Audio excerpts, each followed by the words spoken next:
अस्सलाम वालेकुम। Class 10 chapter 3 हमने स्टार्ट किया हुआ है और ये लेक्चर 3 है जिसको आगे फर्दर स्टार्ट करना है। तो आज के लेक्चर में हमारे पास टॉपिक आता है 3.2.2 जिसमें हम देखेंगे टेबल्स इन HTML। एक्टिविटी 1 और एक्टिविटी 2 में तो आपको नहीं था, एक्टिविटी 1 में आपको टेबल्स के बारे में नॉलेज आ गई होगी। बस इसको हम रीड करते हैं और साथ में समझने की कोशिश करते हैं। मैं इसी पेज को रीड करता हूँ और फिर आपको आहिस्ता आहिस्ता बताता हूँ, क्योंकि इसमें 2-3 चीज़ें हैं जो हम न्यू समझेंगे और पढ़ेंगे। An easy approach to organize information on web page is with tables.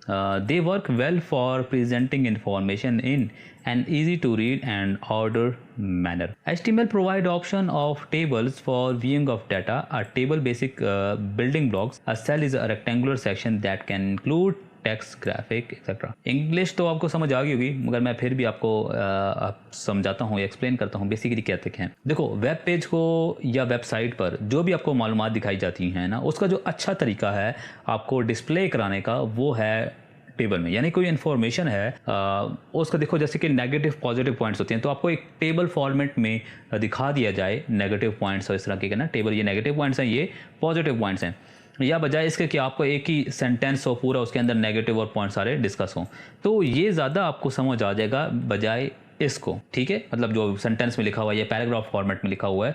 तो ये कहते हैं कि HTML में जो टेबल का ऑप्शन दिया गया है जो डाटा के डिस्प्ले करने में मदद करता है।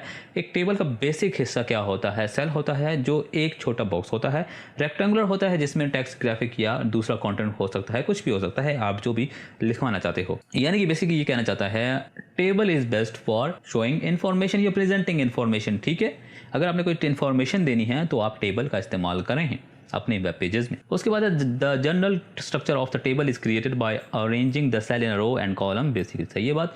The horizontal part that represent one line of information with table and it has a number of table cell is called a row, while the vertical classification is term as column. यानी कि जो इस तरह horizontal में होता है वो होती हैं हमारे पास रो होती हैं, जबकि वर्टिकल्स आती हैं वो हमारे पास होती हैं कॉलम्स। ठीक है, general structure of table is created by arranging the cell in row and column.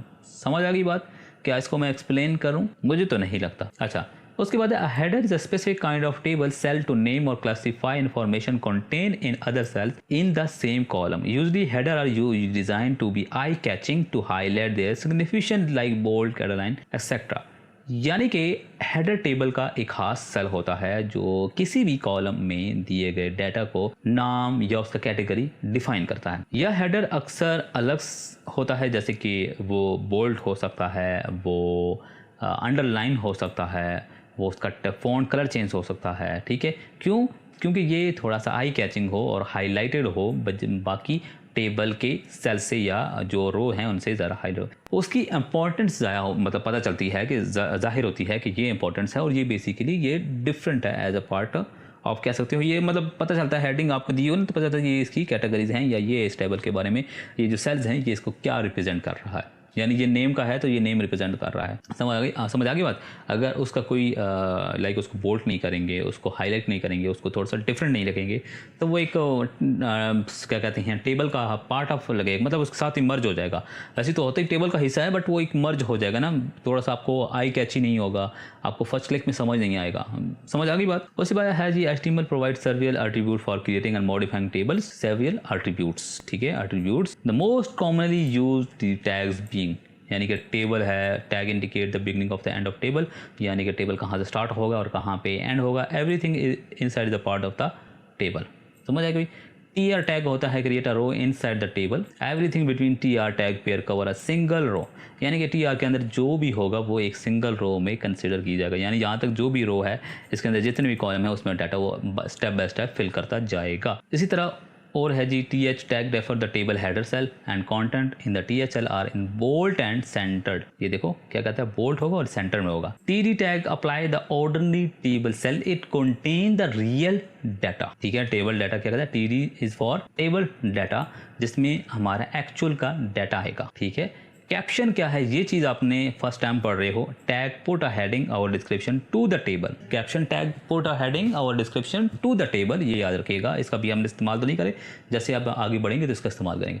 अच्छा, हमारे पास क्या आ गया, टेबल हेड आ गया, टेबल बॉडी आ गया, table foot tags to divide row into parts such as headers, major data and summary. ये भी आपके फर्दर टैग्स हैं जिनको आपने याद रखना है। Caption, table head, table body, table foot मुझे नहीं याद रखता कि आपने क्लास 9 में ये पढ़ा था, ये आपके लिए थोड़ा सा न्यू है। साथ में colspan, rowspan, option allow cell to span over several column और row which is convenient for complicated layout. ठीक है, अब ये चीज़ें क्या कहती हैं बेसिकली, इसको थोड़ा सा समझने की कोशिश करते हैं। अब कॉल स्पैन कह सकते हो, रो स्पैन क्या होता है, बेसिकली ये मल्टीपल कॉलम्स को रो में आपस में मतलब मर्ज करते हैं या उसको सेपरेट करना है। ठीक है, यानी कि अगर आपको ना तीन हेडिंग्स हैं, ठीक है, बट आपको उसको एक ही टेबल में लेकर आना है, सॉरी एक ही इस तरह के सेल में लेकर आना है, तो आप जो है रो स्पैन वगैरह के या कॉल स्पैन का इस्तेमाल करोगे। समझ आ गई बात कि आपकी हेडिंग तो 3 होंगी बट उसके अंदर डाटा एक ही लिखा होगा।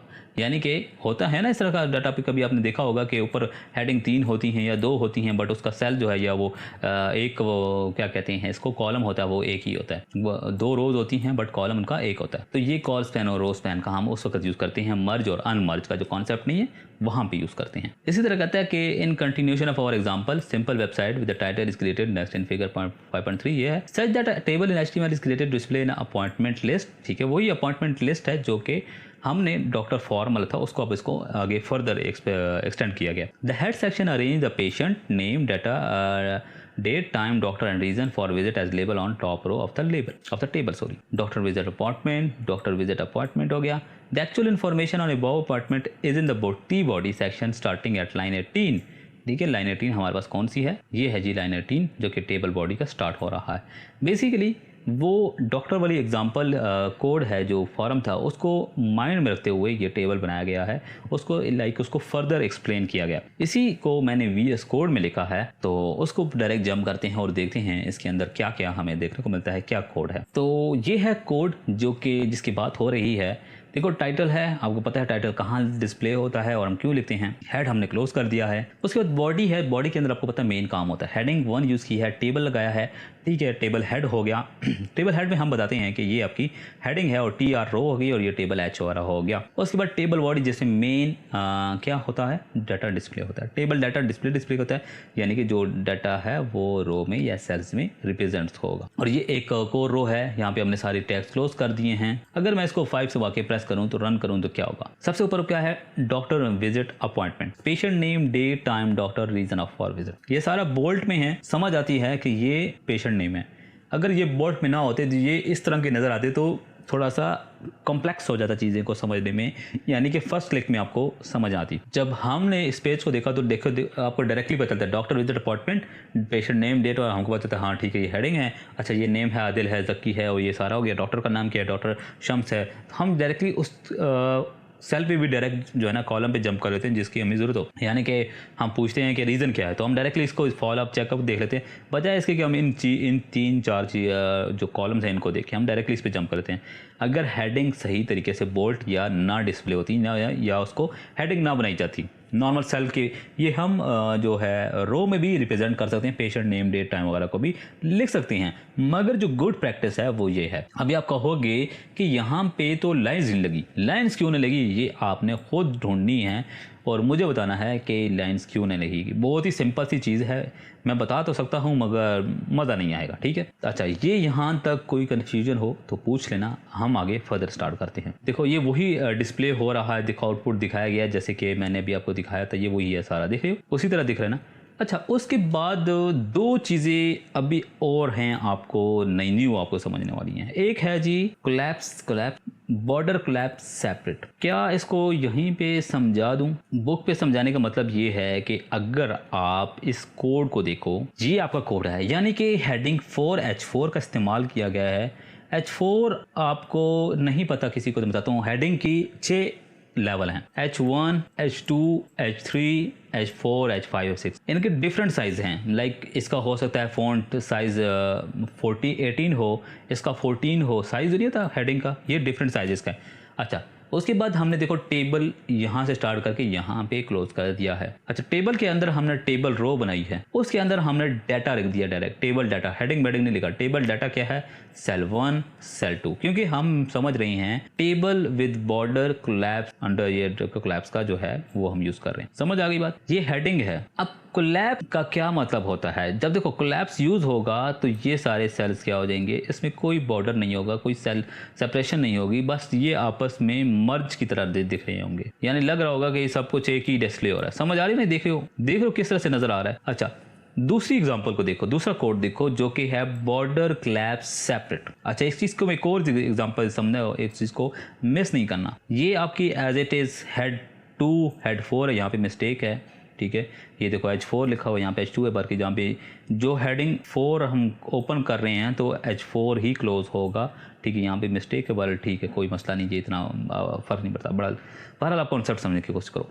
अच्छा, टेबल बॉर्डर क्या हो गया? 1, एक्टिविटी 1 में मैंने इसको एक्सप्लेन करने की कोशिश की थी। ये उसकी आगे एक और एट्रीब्यूट है टेबल की जो कहती है border collapse equal to separate. यहां से ये समझने की कोशिश करो सिंपल कि सेल अपना अपना होना चाहिए। सेपरेट का वर्ड ये है कि सेल अपना अपना सेपरेट होगा, तो वही TR टेबल है, जबकि सेल 1 सेल 2 है जो हमने यहाँ पे लिखा है। यहाँ पे टेबल की कोई भी एट्रीब्यूट नहीं इस्तेमाल की गई थी, यहाँ पे टेबल की हमने एट्रीब्यूट लगाई है जिससे table with border collapse separate क्या हो गया जी, टेबल अपना अपना, सॉरी सेल अपना अपना होगा। मैं किसी के साथ शरीक नहीं होऊंगा, मैं किसी के साथ यूज नहीं करूंगा। और अगर हम इसी को उसमें देखें VS कोड में, तो देखो ये पहले मैंने वो दूसरी वाली लिखी हुई है, border is equal to 1 border collapse separate हो गया, और यहाँ पे देखो जस्ट मैंने हेडिंग लिखी हुई है, ठीक है। तो F5 प्रेस करते हैं और देखो table with border collapse separate, ये जूम किया हुआ है मैंने, ठीक है, ताकि आपको अच्छी तरह विजिबल आए। सेपरेट वाला जो टैग था उसमें क्या था, हर सेल 1 सेल 2 डिफरेंट साइज, वो उसका डिफरेंट है, साइज डिफरेंट नहीं है, सॉरी, अपना अपना सेल है। कोलैप्स में क्या हो रहा है, सेल 1 सेल 2, जैसे लग रहा है कि सेल 1 उसके साथ ही सेल 2 लिखा हुआ है, जैसे कि एक जुमला है, जैसे स्पेस दी गई है प्रॉपर ना, टेबल की फॉर्म में नहीं लग रहा। ये भी एक एट्रीब्यूट है, ये भी यूज किया जाता है कभी कभार जब आपको जरूरत हो। अब आप कहोगे इसका कोई फायदा नहीं क्योंकि तो टेबल से चेंज हो रहा है, ऐसा नहीं होता, क्योंकि हर चीज का कहीं ना कहीं इस्तेमाल होता है। अब देखो जो बॉर्डर कोलैप्स है वो बेसिकली टेबल को ज़्यादा रीडेबल, आसान पढ़ने बनाने के लिए है। हमें ये समझना चाहिए कि टेबल के सेल के दरमियान के बॉर्डर की लिंक बॉर्डर कोलैप्स से कंट्रोल होता है। समझ आई? यानी कि जब बॉर्डर कोलैप्स का वैल्यू कोलैप्स होता है तो बॉर्डर्स एक दूसरे में घुल जाते हैं, यानी कि मर्ज हो जाते हैं, जिससे टेबल टाइट और नीट लगता है। ये सिर्फ एक लाइन के बॉर्डर दिखाई देता है। ठीक है। और सेपरेट क्या होता है बेसिकली? सेपरेट सेट किया जाता है उस वक्त जब हर सेल का बॉर्डर अलग नजर आना चाहिए या नजर अलग आता है, जिससे टेबल ज्यादा बड़ा और खुद खुला लगता है, यानी खुद लगता है या हर किसी का अपना अपना खुद का एक सेल है, ठीक है, खुला लगता है। अब इसका आप यूज भी मैंने कहा देखो डिफरेंट पॉइंट ऑफ यूज हो जाता है, आप कहीं भी यूज कर सकते हो, ठीक है, लाजमी नहीं है। आप कहीं जो है ना डॉक्टर अपॉइंटमेंट है जहाँ पे सेल 1 सेल 2 को मर्ज करके लिखना है तो आप कोलैप्स का इस्तेमाल कर सकते हो, आपने सेपरेट करके लिखना है तो सेपरेट का इस्तेमाल कर सकते हो। ये 3-4 चीज़ें हैं जो आपने नई सीखी हैं, जैसे कि ये कोलैप्स वाला और सेपरेट वाला कॉन्सेप्ट आपने फर्स्ट टाइम सीखा है। टेबल हेड हो गया, टेबल बॉडी तो आपने पहले सीखा हुआ था, फुट हो गया, कैप्शन हो गया, ये चीज़ें अभी आपने पढ़ी हैं, इसको प्रैक्टिकल नहीं किया। फर्दर हम जब आगे टेबल के बारे में पढ़ेंगे तो सीखेंगे, समझेंगे। तो यहाँ तक कोई भी कंफ्यूजन हो तो आपने कहाँ पे पूछना है, कमेंट बॉक्स में, या फिर व्हाट्सएप ग्रुप ज्वाइन करके भी पूछ सकते हो, ठीक है। Thank you.